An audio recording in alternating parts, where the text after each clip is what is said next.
So then he was like, I thought these were your rickshaws. I'm like, what the hell are you talking about? Okay. We'll finish that later. Anyways, welcome, ladies and gentlemen, to Maximum News. I'm your host, as always, your friendly neighborhood Simpson skin, Max Derrat. And joining me, as always, is Sybsidian of the Triple S League. How are you doing, my friend? Hello. Also under a tornado warning. So if Oh, the phone starts going off, that's why. oh, for real? Is it like really windy or? Yeah. It's not bad here in this spot, but we are in the places where tornadoes literally form in less than 5 minutes. And I've seen a couple of these like growing up. Once I was literally like I watched a cloud form and then a tornado formed directly overhead and it bounced out to the lake. Yeah. And it happened in less than 3 minutes, and we were scrambling to get everybody into into protective areas. So it's literally like it can literally appear out of like thin air. Oh yeah, that's Mother Nature for you. She's terrifying. Mm-hmm. Like I understand Mm-hmm. all the environmentalists, telling us to protect the planet so that we can't anger Mother Nature. But she could be somewhat of a, I can't, I don't want to swear on this show. But anyways, there's there's reasons to be afraid of her and to try and stave off her wrath. Yeah, just on that note, very quickly, I think when I was a kid, the number one thing that I was the most terrified of was tornadoes, because it was just knowing that something like that could happen and there's nothing you could really do to stop it. There's something about that scared the living crap out of me. Although thankfully, the Mm-hmm. part of Canada that I lived in, I never saw one tornado there was never a chance that there would ever be a tornado where I was living. So, but I live in a different place now where there is some potential for that, but who knows? Hopefully it doesn't ever happen. Hopefully it never happens to you, ladies and gentlemen. But you're not here to hear us talk about the weather, as what Tears for Fears would say. I think, yeah. You're here to hear us talk about video games and video game related media. So let's just jump right into it. This one's gonna be really quick. Side. Getting a lot of great adaptations of video games to movies and TV recently. Arcane, you could probably make it as an argument. You can make an argument that that's probably the best one. The Last of Us is certainly up there. Some might argue that's the best one.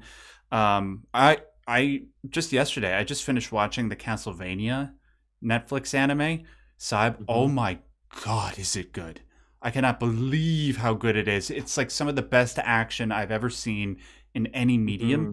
and some really, really scrumptious dialogue. Just pure machismo all over the place, and a little bit of alchemy in there too. So I enjoyed it. Yeah, lots of really good stuff coming out, and hopefully more will come down in the pike in the future.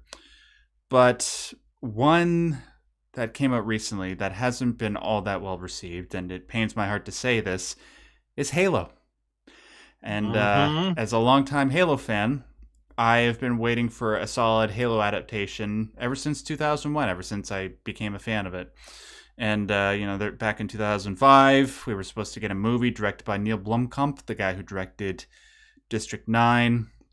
And it was supposed to be produced by Peter Jackson of Lord of the Rings fame, but that never materialized. And then it took another 9 years for a TV project to be announced. That was when the Xbox One was announced. And it took another 9 years for that to come to fruition.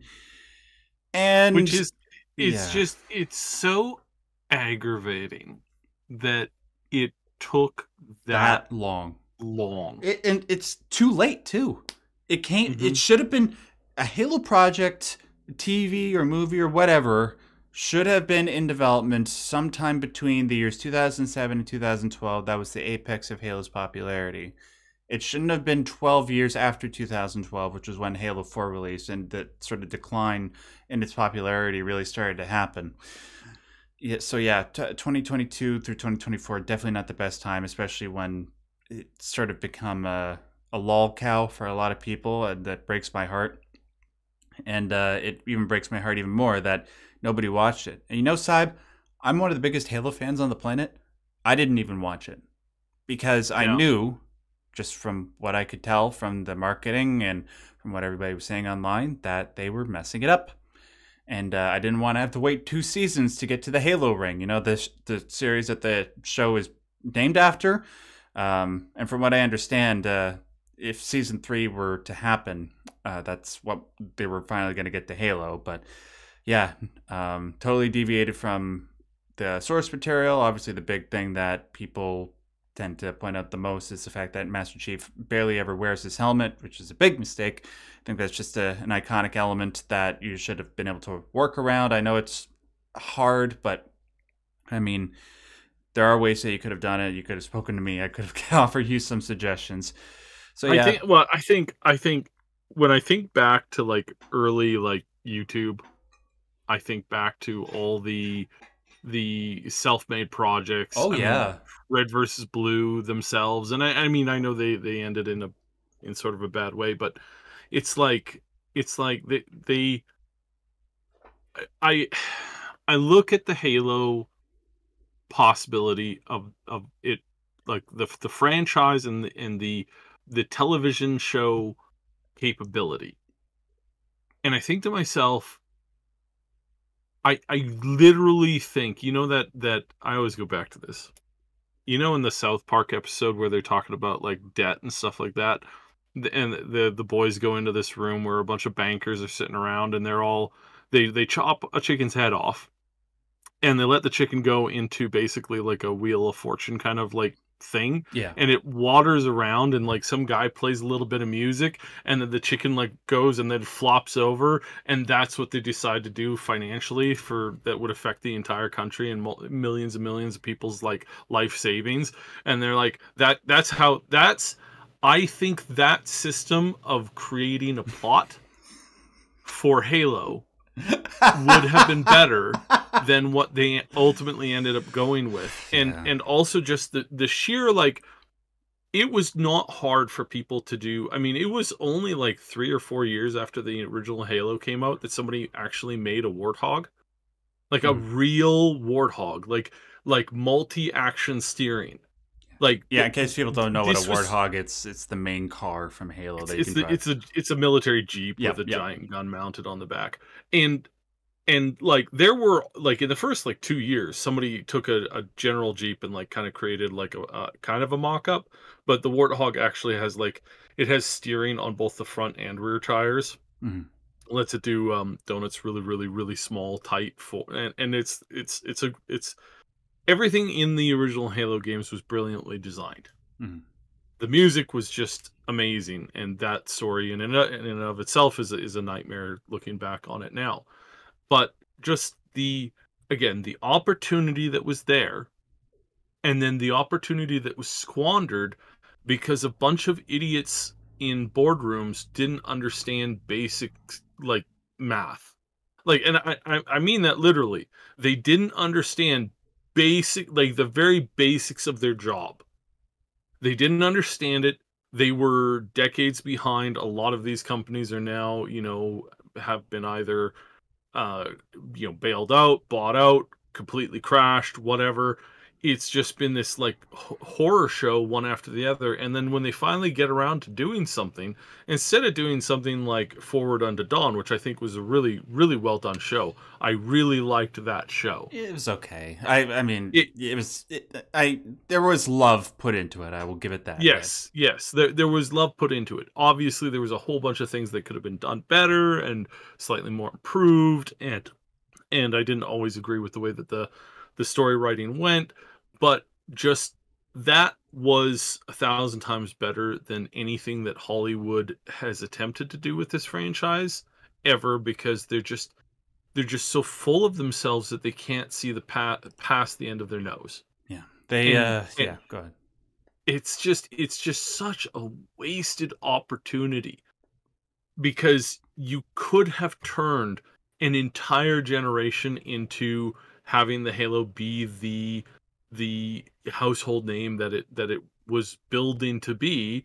And now, fast forward all these years, the show is garbage, the latest game is completely flopped, and we're just at this point now where I don't even know if we're going to get more Halos into the future, because we're literally at essentially the end Yeah. of the hype train for it, and I really don't think it can get anything better at this point.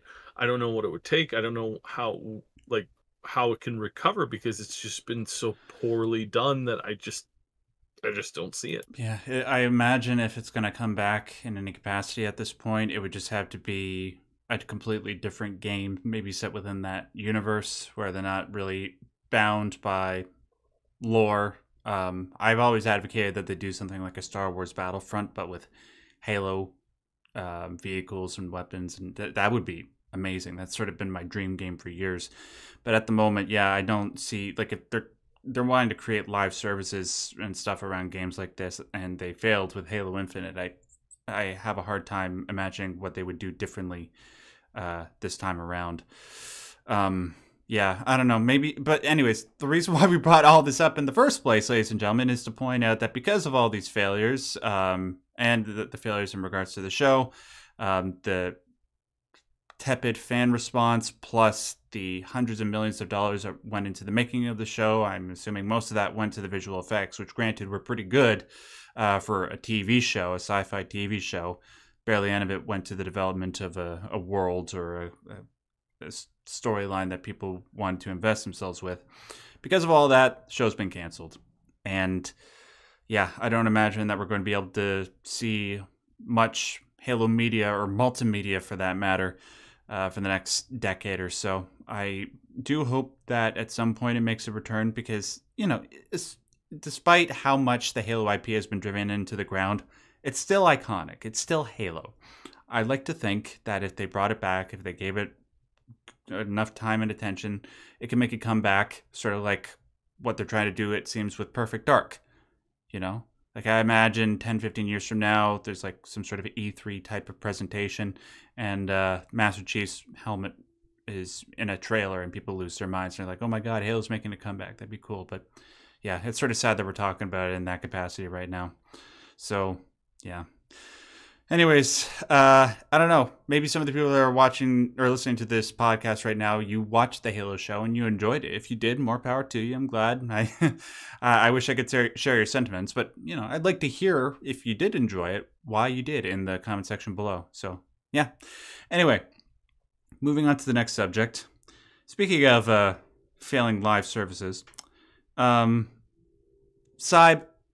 we talked about this, I think, either last week or no, it was a couple of weeks ago. Sony, at the end of May, I believe, they did a showcase talking about a whole bunch of new games that are coming out, and one that they sort of just dropped and spent 25% of their showcase talking about was a game called Concord. They introduced this live service game called Concord. A lot of people are making comparisons to it and Guardians of the Galaxy in terms of, like, you know, galaxy species coming together and shooty and all that, and irreverent humor, that sort of style. But it's like a 5v5 multiplayer game, sort of like Overwatch. And response to it wasn't particularly great, to put it nicely. It when I looked at it, I was just like, what is sort of different about this that would make me want to choose it over any of the other 5v5 games or live service games that are out there? And to a lot of people, they weren't really able to pick it out. And the gameplay trailer that they showed during the showcase didn't really seem to be offering much that was different. Plus the fact that, you know, even though I don't personally care about aesthetics in games, you know, people could spend hundreds of dollars on, you know, making your character look good, which is great, more power to you. It's just something that I never really cared about. But even I look at some of these characters and I just don't really see the appeal in the art design. Like, in terms of graphical fidelity, everything looks good, but in terms of art direction, I just didn't really care.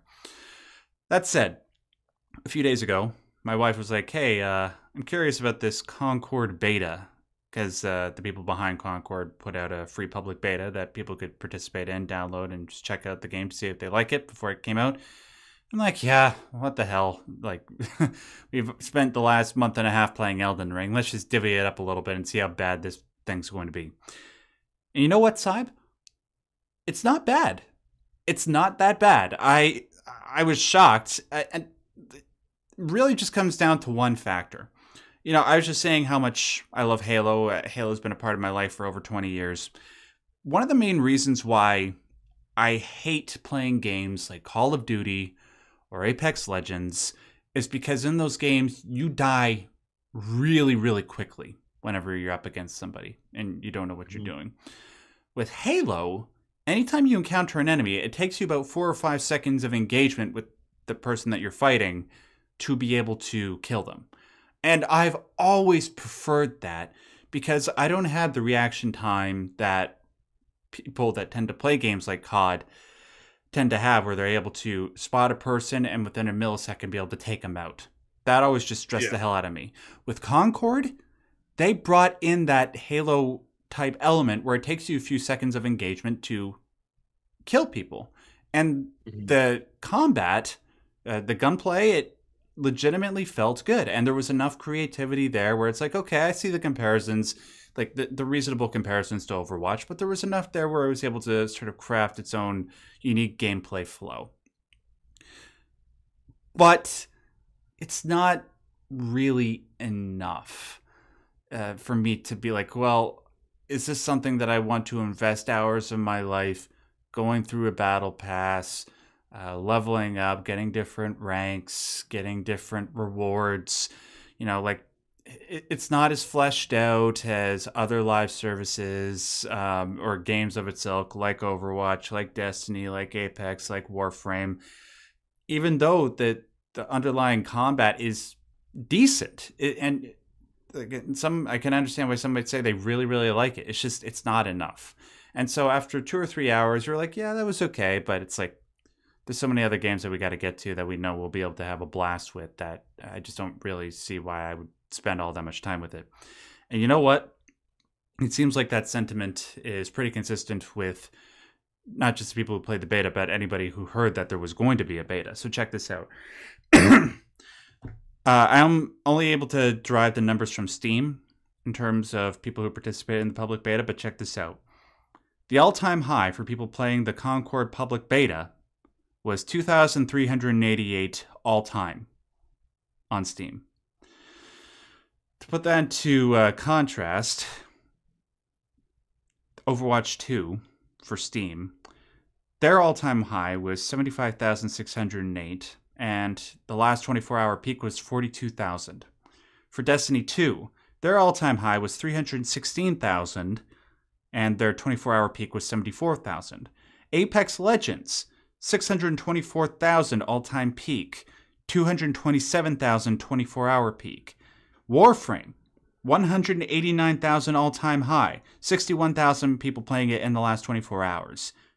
If this is all you can get for a free public beta, is 2,400 people all time, I don't see how it's not dead on arrival when it comes out, especially when those other games, I think, yeah, they're all free to play, but Concord is Mhm. asking for $40 up front. There's no way, Saab.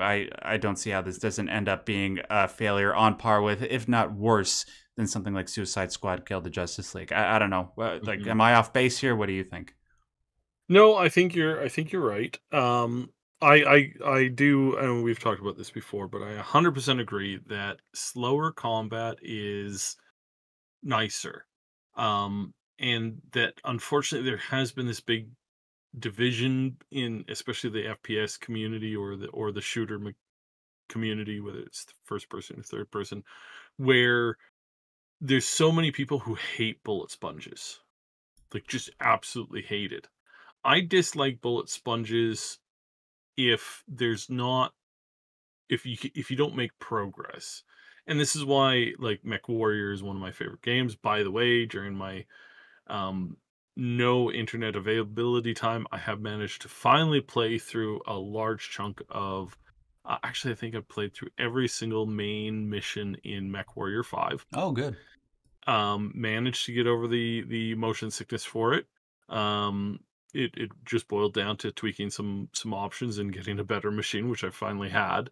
And then just the other thing that was kind of a major factor in that is that we've got this game new expansion coming out. It's a standalone expansion. You don't have to buy the rest of the games, the rest of the stuff. You're going to get this full on dedicated expansion with a big story narrative. I'm really excited for that. But the shooter system of like people not wanting bullet sponges and they just want to like, pull a trigger and instantly win. I don't like it and I've always hated it. I don't I don't I don't dislike people who like it. Obviously, there's taste and expression and all that kind of stuff. But I think overall the market has just been super saturated with the Twitch based shooting, and there's just a ton of games that are really like, they're really established. They're there, and there's not really that many people looking for an alternative there. Yeah. Like, yeah, Overwatch isn't doing good, but there's just so many other options. Like, there's so many other options, and that's where I think they've really kind of like, this is really late. This is, this is very superhero-y, Guardians of the Galaxy, like you said. It feels It's very got this very, derivative. It's like yeah, derivative in the keenest sense of the exactly. word. Yeah, and this is something that is like, if this had come out 4 years ago, and here's the other sad thing. If this had come out 4 years ago or 5 years ago, unfortunately, and I hate saying this, unfortunately, it would probably still run on everything, because we haven't had a lot of advancement in game tech in the last few years, which is a completely different subject, very confusing to me, because I'm genuinely confused as to why we haven't had a, like, how is it that I still have 64 gigs of RAM in my computer? I've had 64 gigs of RAM in my computer for over a decade now. Like, I Hmm. know it's different RAM. I know there's some improvements that have been made to it, but like why are we stuck on that category where a bunch of other things. So yes, I know there's some differences, but overall, like, we're getting games that are coming out now, and this will key into some of the other stories that we're going to talk about tonight, where the graphics of the games that are coming out now, they don't, in some cases they don't even compare to the game graphics of games that we had 5 years ago. In many cases it's a downgrade Hmm. from those, and people are scratching their head asking what in the world is going on. And then with this particular game, with Concord, I think just overall, my thoughts is this is too little too late, and it really is too little. If they had included like a payday mode for an actual heist that isn't, hey, there's 5 teams in the arena, go nuts. Yeah. It's like that. And when I watched the trailer, I was sitting there watching the trailer, and I'm like, wow, we're gonna get a sci-fi payday with aliens and like role play, and it's going to be so good. And then 20 seconds into the trailer, I was like, oh no, this is just an Overwatch clone. Yeah. Okay, right. So there's all the game modes are basically going to revolve around the basic preset of how Overwatch works, and that's it.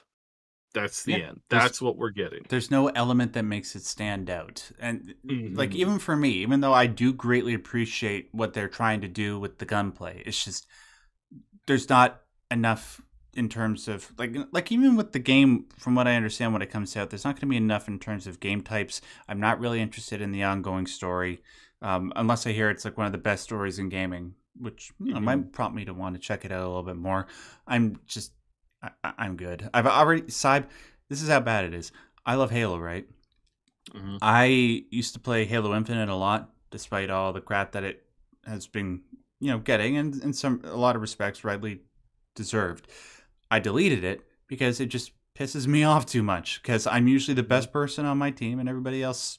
I'm sorry to be arrogant about it, but it's just that's the way it works. When you're really good at a game, you're paired with a lot of really crap people, right? And it just drives me nuts. And it's like, well, do I want to engage with another game that's going to put me in that frame of mind? No, I'd rather play just on my own in a single player game or in a more relaxing co-op game. And that's just me. It's just maybe I'm just getting old or something. And if you're not that type of person, more power to you. But I don't know. Unless there's something, a game that can come out and have just the greatest reinvention of the FPS multiplayer formula, I'm not really going to want to engage. It's just how it is. Anyway, yeah, I don't think there's much more to say about Concord. Did you have anything else you wanted to say? No, yeah, I'm disappointed with it. It seems a lot of people are disappointed with it. And Hopefully, one of the this other is, live services that Sony's working on, of which apparently there are 6, Mhm. stands out more than this. Let's just go Yeah, with I that. I think I think I think Sony's in trouble. I really think Sony's in trouble. The Yeah. live service game archetype has really, really fallen through the floor recently. The Oh, big number time. of people no, none of these live service games are growing in population. A small handful of them will get bursts of attention like Helldivers 2. They'll surge with activity for a little bit, and even games like Fallout, 76, it's like they get people into it, and then there's a bit of a fall off. And 76, I think, is one of the better, I'm using the air quotes. Mhm. I'm doing the air quotes, guys. Live service, because it's really not a live service. You can play the game 100% for free. I don't advise you to buy basically anything in the story that is considered that like the reusable, like, consumable stuff. Don't buy them. Yeah. Like, literally don't buy them. You don't need them. You just play the game and you get stuff, and it'll be fun. And I really miss not being in it here because I've been away and I haven't been able to play basically anything online at all for weeks now. Um, so yeah, just overall, Sony's in trouble if this is the best that they have, or if they're relying entirely on live services. And this hit might hit them so hard if none of these games do well.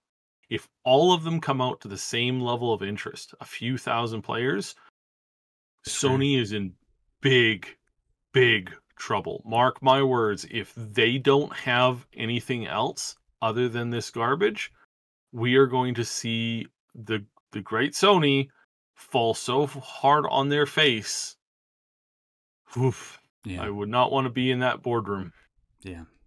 Whatever happens, just making good games. Anyway, I mean, like, do they do have studios under their belt that are making great games, but it's not enough to offset the costs that go into making these live services that nobody plays.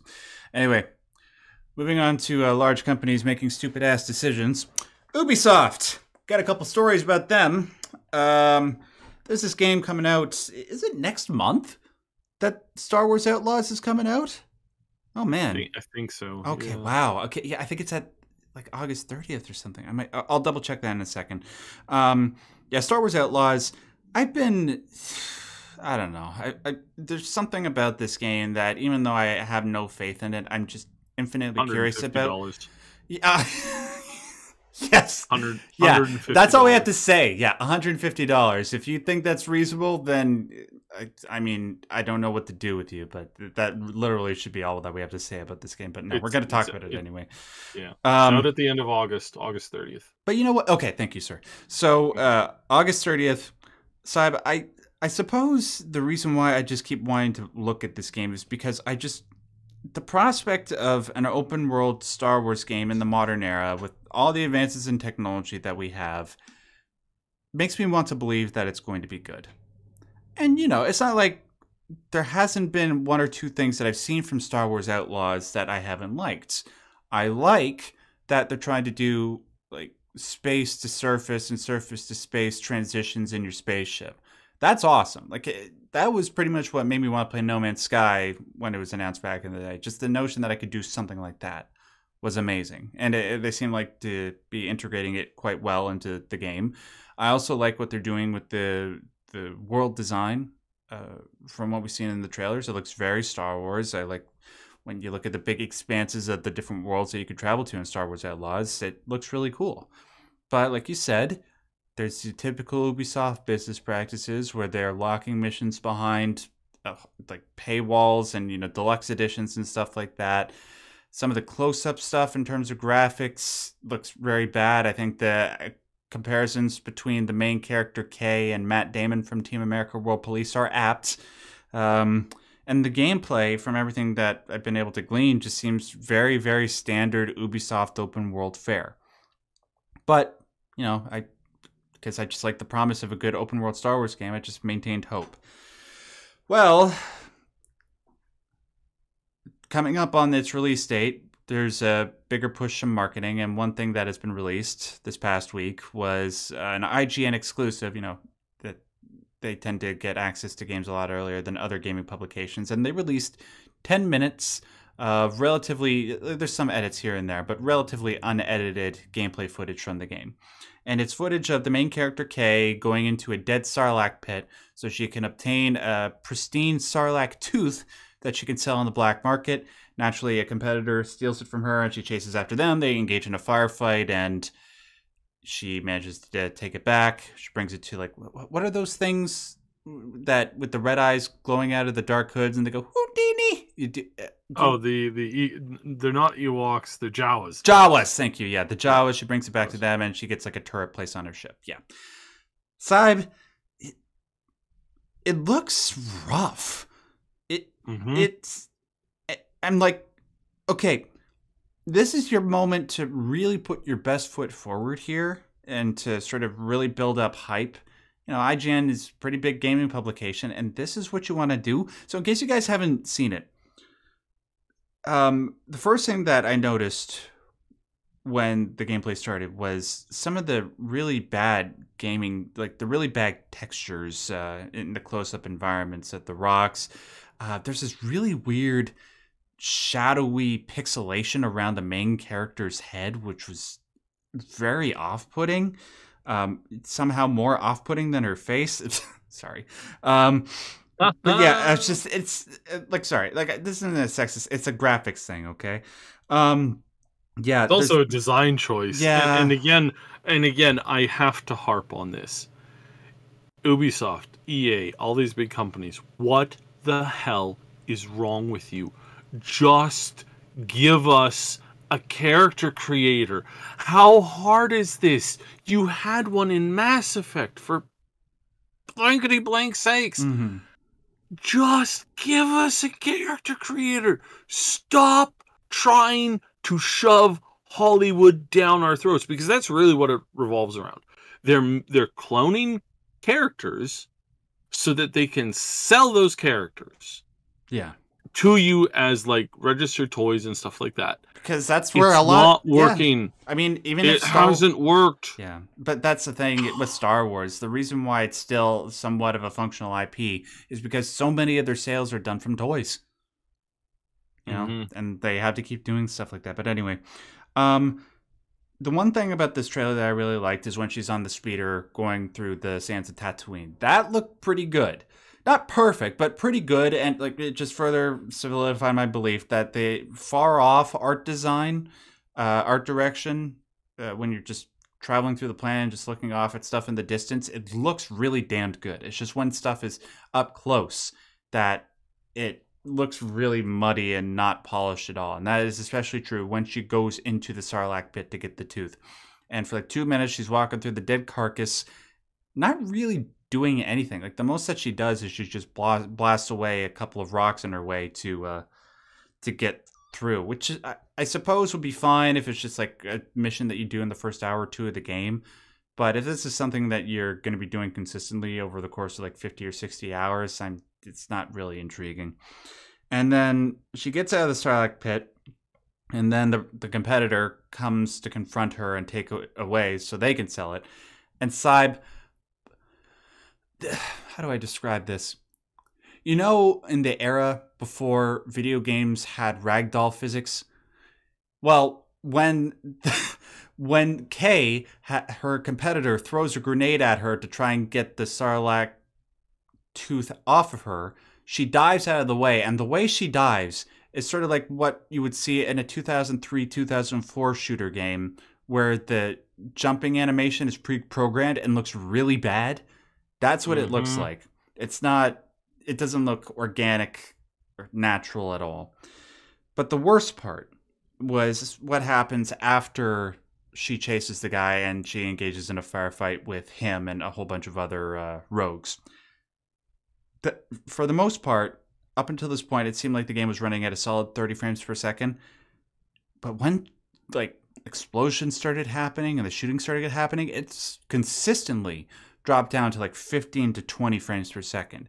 It did not look stable. It did not look good. And I was like, really? What is this being captured on? This is on PC. I don't imagine it would be. I would imagine it would be captured on Xbox. But God, can you imagine if this was on PC? How much worse is it going to run on the Xbox Series consoles and PS5? Yeah, and then mission ended, and I will say this, at the very end, she gets in a ship and she goes from the surface to space, and that's still cool, but it's not enough for me to want to buy the game, because what you're selling to me with this footage is that the gameplay loop is still stereotypical Ubisoft. There's not much to differentiate it, like to make it look more interesting from the way it's done in other games like Assassin's Creed or Far Cry, whatever other IPs that they own, aside from just the Star Wars layer of paint. And for some hardcore Star Wars fans, that's going to be enough. But for people like me and you, Sybe, who have sort of become disillusioned with the IP at the moment, it's not selling me. So I don't know, unless IGN, I think they have some exclusive access to some footage over the next month or so, unless they can put out another video or two where they really like put out some, oh my god, I gotta play this game immediately type of stuff. I'm not gonna care. And I mean, Ubisoft blind fans will pay for it and they'll probably make a profit, but yeah, people who want better, there's gonna be an uproar about it. Sybe, did you? So I'm assuming, based on some of the stuff that you've already said, that you've seen the footage. Do you have any extra thoughts about it? Yeah, no, I've looked into it a lot. And again, I have to say that I think Ubisoft is about to hit a giant wall, flying at Mach 1, and that wall is on the side of a mountain. This is not going to end well. Just looking at some of the reviews, some of the video content, some of the people talking about it, everybody in the games industry who normally protects this company for some very weird reason, they're not, and they're saying you can't release this in August. This game probably needs another year Oh yeah. to release. Like everybody is shouting this from the rooftops, and here you've just got this company that's going, no, we know better. We know so much better than you plebs. Don't you understand? We're the smartest. And it's just like, again, Star Wars Jedi Academy was the last game that you could create your multiracial alien species, human, whatever main character. I'm pretty sure that's the case. And that's horrifying for a game that for a game IP that's all about like aliens and different species and giving you options and giving you the ability to like, pick and play and that kind of stuff. It's like they don't have that anymore for just a really weird reason, that even if you're giving it kind of a good, like, you're trying to be gentle, you're trying to be forgiving, it just doesn't work. And it's just a failure upon failure upon failure. And I think this is gonna not be good. Because I don't think there's nothing new being brought to this game other than the Star Wars IP. It's so similar, and I guarantee you they will create a problem which you will fix by buying a microtransaction currency. Yeah.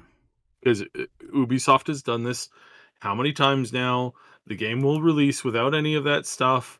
Then it'll release going, oh yeah, we're adding a store just because some people are really, really asking for it, guys. Like really asking. Like I went to the grocery store and this man got on his hands and knees and he was like, please, Mr. Ubisoft executive, please let me spend a few $100 to get some resources for something to be able to get to this quest. Just so I don't have to spend 500 hours in AC Odyssey.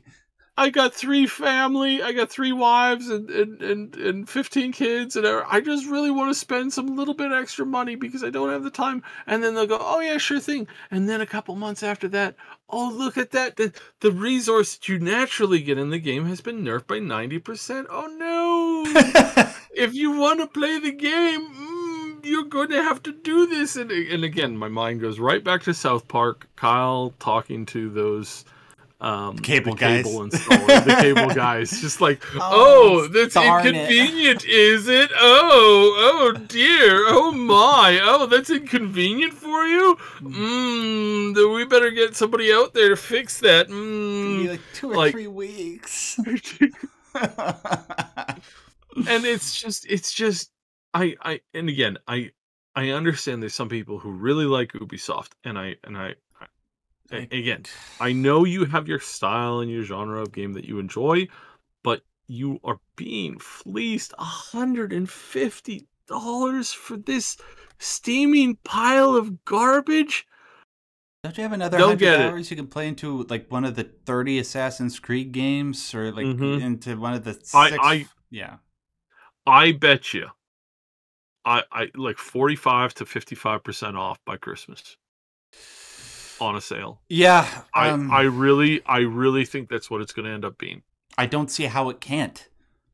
Because like where the Star Wars IP is at right now, and the pad reception that I'm sure that this game is going to get, and like I said, unless the next trailer that they show us is an absolute banger, I think it's safe to say, like, yeah, you're right, Simon. It is going to be 50% off by Christmas, just so they can make their money back, which I think they will, because it's like it's an Ubisoft game, and they tend to, because they have their core audience, no matter what, no matter how many people complain about it. It's sort of like Overwatch in that way.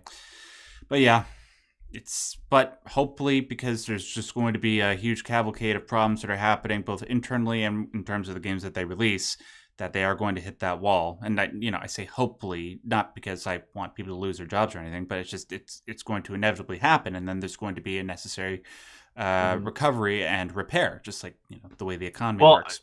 I don't think, like, and I mentioned this about the Sony stuff, but like with Ubisoft, I really like, they're already in a bit of a cash crunch. They've already run into a bunch of bad releases and huge problems. Yeah, Skull and Bones. Yeah. Speaking of live services, problems, and yeah, exactly. And if they can't figure this out, if they can't have at least one of these releases be very positively good, they're going to be down basically, like, it's essentially going to be like 3 years of like just zero money. Yeah. Although, that's not good. Actually, you know what? I changed my mind on everything. You know what's going to save them, Side? Beyond Good and Evil 2. Oh yeah. This is true. Yeah. Beyond Good and Evil 2, when that game comes out, oh my goodness, it's gonna be like, man, I want everybody, personal invite to everybody, when Beyond Good and Evil 2 comes out, let's all meet up with our hover cars on Mars. In about 450 years, we're all cyborgs. We'll have a big gaming LAN party. Mm-hmm. Yeah, and it'll be in celebration of the fact that Half-Life 3 will be releasing a week later. Yeah. All right. Yeah. Now, speaking of Ubisoft continuing to mess things up, Saib, take it away. What the heck? It's just this whole AC Shadows thing. What's been going on? What have they not done? This has gotten so bad for everybody involved. It's bad. It's bad. It's really bad. They came out with an apology to the Japanese community, and there's a bunch of stuff. So I talked to a Japanese friend of mine, and I go, "What's going on over there? Like, what is the consistency? What is going on?" And he explained some stuff that I didn't know before. One of the key things being is that there's some houses in the game. Obviously, it's a game where people live. You got houses. Yeah. Most of us, that's as far as we think. We go, oh, cool house, right? Done, move on. We don't care. There are a lot of people that take certain things very, very seriously. And turns out, in Japan, and I knew this a little bit, but I didn't quite know this until I really looked into this. Turns out, in Japan, housing is actually really important. Like, really important. Like layout, style, tech, all these things are super important. There are full-on, basically what we would refer to as mansions in Japan that have zero worth. Zero worth.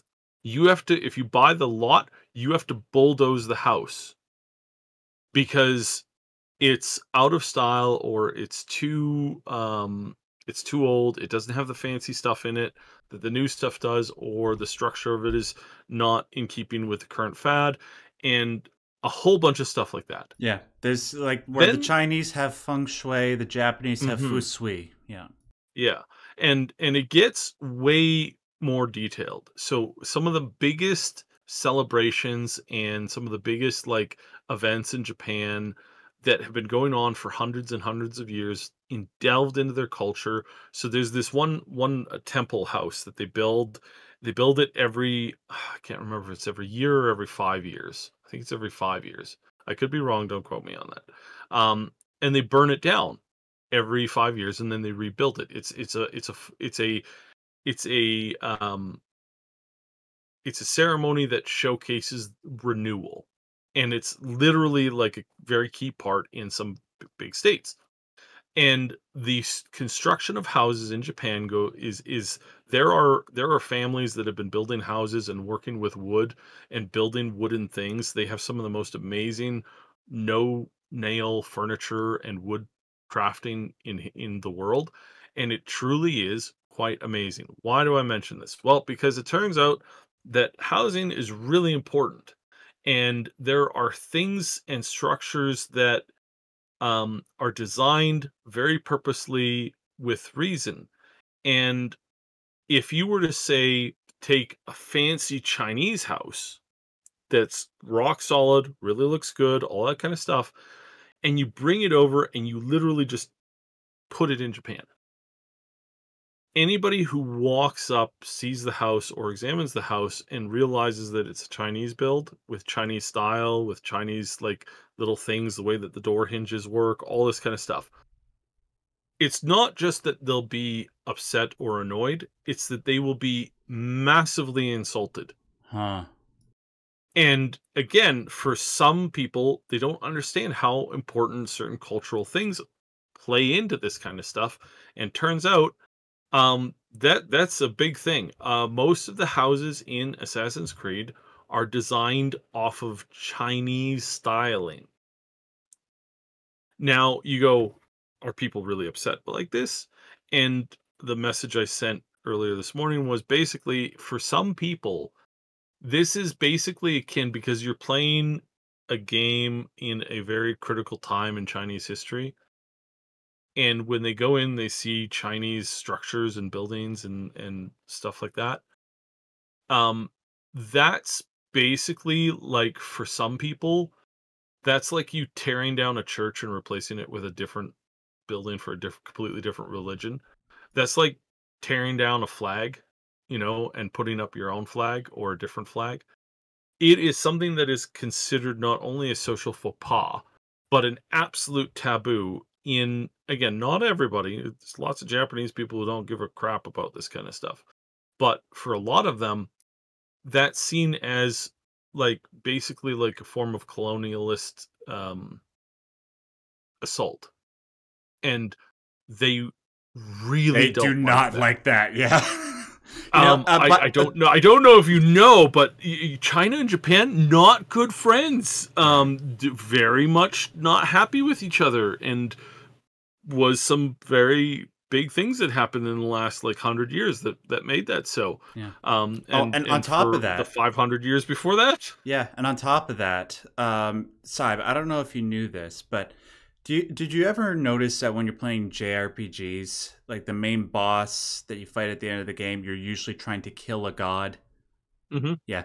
Well, there's this fantastic video, and the name of the person who made it is escaping me, but like, if you search... I saw that video recently. Yeah, you know what I'm talking about. Yeah, I know the exact video you're talking about. I can't remember the name of the guy who made it. Right, but the name of the video is Why Do You Always Kill Gods in JRPGs? Well, the reason why is because it goes back to Japanese history of people from the West trying to colonize them and trying to impress upon them, Christian fundamentalism and stuff like that, like the Jesuits and the people from Spain and Portugal coming coming over and trying to impress it upon the culture, and the Japanese trying to push against it. That's another part of it. So whether it's from the Chinese or the West trying to impress upon them their ways of life and trying to say that that has been a part of the historical Japanese identity. That's a big faux pas to use Western language, but you get the point.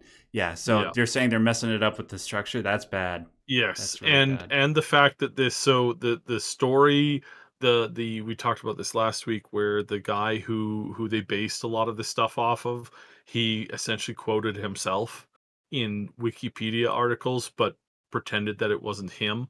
And again, it's like this is basically like you get kicked out of university. You can have your degree canceled for not doing proper citation in your thesis.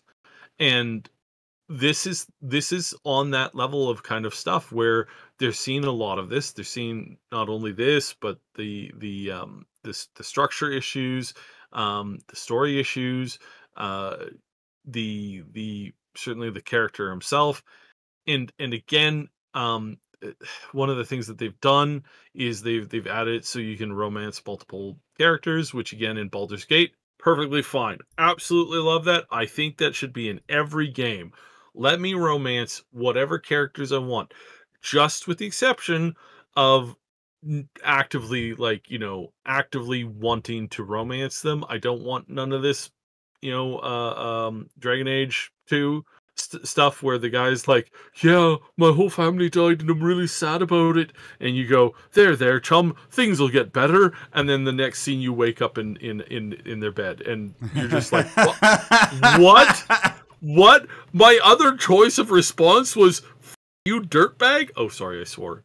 Take that out. Okay. Blank you. The other option was blank you, dirtbag. It's like, wow, that was just really not very cool.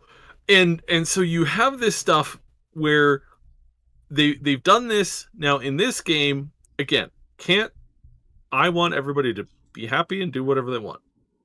But when you take a historical figure, and we know enough about the character to say, yeah, this is their personality, this is what they did. When you make that historical figure suddenly like flip on a coin, instead of going heads, they suddenly go tails, and they're really happy about that. Again, that is I like, that is just really rude. Like, that is genuinely like really, really disgusting behavior. It's like, no, you can't just create or change this person's, proclivities for entertainment's sake. And again, it just boils down to the fact that all they needed to do was give people a blankety blank character creator.